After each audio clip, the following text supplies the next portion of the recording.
Très bien, vous restez avec nous, justement donner des conseils, apporter un soutien pédagogique et mettre en relation les étudiants porteurs de projets avec des professionnels de la création d'entreprises.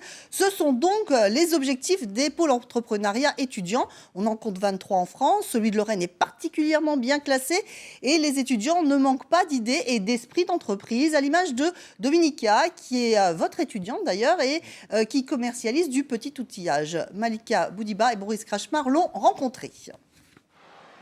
Voici Dominica, étudiante en master, mais aussi entrepreneur. Aujourd'hui, elle a rendez-vous avec un possible nouveau client.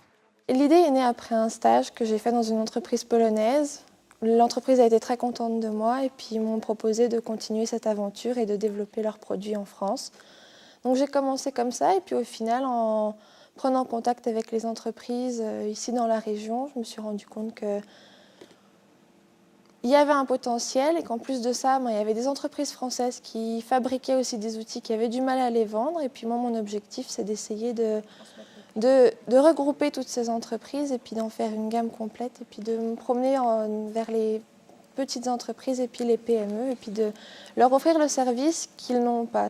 Et le patron de cette menuiserie nous a confié que c'était une très bonne idée car les artisans et les petites entreprises sont intéressés par de petites quantités et un service de proximité. Le but, c'est de pouvoir créer son emploi, de pouvoir, à la fin des études, avoir un salaire et puis pouvoir se suffire à soi-même. Une étudiante qui crée son emploi avant même la fin de ses études, et d'ailleurs elle est même en train de recruter une personne. En Lorraine, c'est possible grâce au PIL.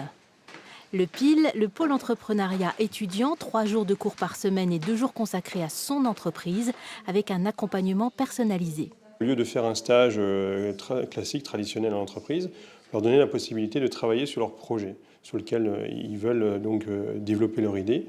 Et pour ça, on leur donne une indemnité comme s'ils étaient en stage et on leur donne aussi des moyens pour pouvoir amorcer leurs premiers frais, on va dire, au niveau des projets. C'est la première fois que les fournisseurs polonais et français se rencontraient. Oui. Les étudiants ont des idées.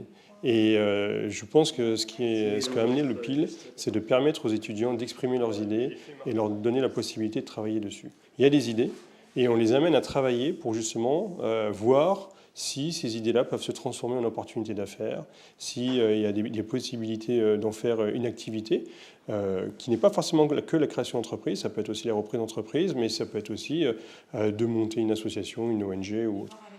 Tous les 2 mois, Dominica se rend en Pologne, chez son fournisseur. Mener de front études et création d'entreprises est un vrai challenge pour elle, mais elle ne manque ni d'énergie ni de motivation.